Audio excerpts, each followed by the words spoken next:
வணக்கம் and welcome to Shamos recipes Tamil. இன்னைக்கு நம்ம ரெசிபி டேஸ்டியான பொட்டேட்டோ நக்கெட்ஸ். இது ஒரு சுவையான ஈவினிங் ஸ்நாக்ஸ். உருளைக்கிழங்கு யூஸ் பண்ணி ரொம்ப குயிக்கா செஞ்சிடலாம். சாப்பிட்றதுக்கும் ரொம்பவே டேஸ்டியா இருக்கும். நீங்க நம்ம சேனல் இன்னும் சப்ஸ்கிரைப் பண்ணலன்னா சப்ஸ்கிரைப் பண்ணிக்கோங்க. கூடவே பெல் ஐகான் பிரஸ் பண்ணி ஆல் கொடுங்க. இந்த வீடியோ உங்களுக்கு பிடிச்சிருந்தா ஒரு லைக் கொடுங்க. நீங்க கொடுக்குற ஒவ்வொரு லைக்ஸும் கமெண்ட்ஸும் எங்களுக்கு இன்னுமே மோட்டிவேட்டடா இருக்கும். இப்ப வாங்க ரெசிபி செய்ய ஸ்டார்ட் பண்ணிடலாம். இதுக்கு 3 உருளைக்கிழங்க வேக வச்சு எடுத்திருக்கேன். இது ஒரு கிரேட்டர்ல துருவிக்கலாம்.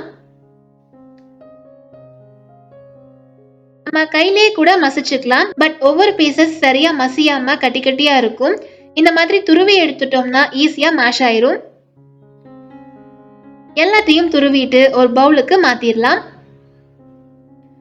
இது கூட 1 tablespoon cornflour, 2 tablespoon bread crumbs, 1/2 teaspoon garam masala, 1/2 டீஸ்பூன் மிளகாய் தூள், 1 டீஸ்பூன் இஞ்சி பூண்டு பேஸ்ட், பொடியா நறுக்கின 2 பச்சை மிளகாய், பொடியா நறுக்கின 1/2 கப் பெரிய வெங்காயம், 1/2 கப் கொத்தமல்லி இலைகள், 1/2 டீஸ்பூன் உப்பு, இதெல்லாம் சேர்த்து நல்லா மிக்ஸ் பண்ணிக்கலாம்.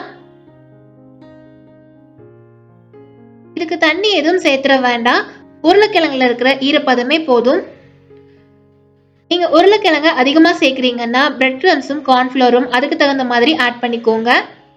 அப்பதான் ஆயில்ல போட்டு ஃப்ரை பண்ணும்போது பீசஸ் உடையாம வரும், நல்லா கிறிஸ்பியாவும் இருக்கும்.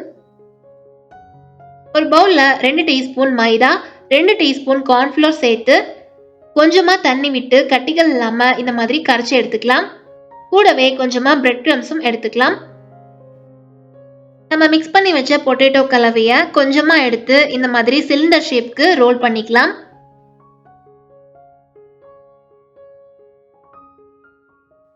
இதே ஷேப்க்கு தான் பண்ணணும் இல்ல, நமக்கு பிடிச்ச ஷேப்ஸ்ல பண்ணிக்கலாம்.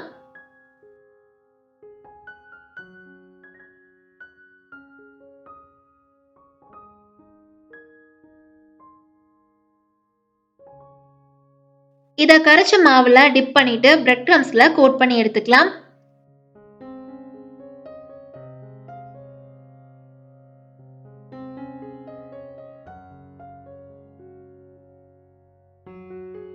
இதே மாதிரி எல்லாத்தையும் பண்ணிட்டு ஸ்டவ் ஆன் பண்ணி ஒரு கடாயில ஆயில் சேர்த்து சூடு பண்ணிக்கலாம். ஆயில் சூடானதும் மீடியம் ஃப்ளேம்க்கு மாத்திட்டு ஒவ்வொரு பீசஸா சேர்த்து ஃப்ரை பண்ணிக்கலாம். போட்ட உடனே திருப்பி விட வேண்டாம். 2 நிமிஷம் அப்படியே விட்டுட்டு அதுக்கப்புறமா திருப்பி விடுங்க. ஆயில் சூடு இல்லாம போட்டோம்னா எண்ணெய் குடிக்கும். ஸோ நல்லா ஹீட் பண்ணிட்டு அதுக்கப்புறமா மீடியம் ஃப்ளேம்ல வச்சுட்டு ஃப்ரை பண்ணிக்கலாம். பாருங்க, பீசஸ் உடையாம அழகா ஃப்ரை ஆகுது. எல்லா சைடும் வெந்து வர்ற மாதிரி திருப்பி விடுங்க. இது வேகிறதுக்கு ரொம்ப டைம்லாம் எடுத்துக்காது. ஏன்னா நம்ம பொட்டேட்டோவை ஆல்ரெடி வேக வச்சுதான் இதுல சேர்த்திருக்கோம். ஸோ சீக்கிரமாவே வெந்துடும். இப்ப எல்லா சைடும் நல்லா ஃப்ரை ஆயிருக்கு, எடுத்துடலாம்.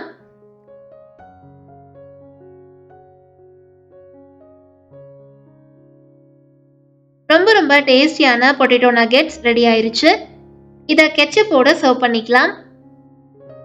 2 உருளைக்கிழங்கு இருந்தா போதும். இந்த மாதிரி குயிக் அண்ட் ஈஸியா ஒரு ஸ்நாக்ஸ் செஞ்சு கொடுத்துடலாம். நீங்களும் இந்த பொட்டேட்டோ நக்கெட்ஸ் வீட்ல ட்ரை பண்ணி பாருங்க.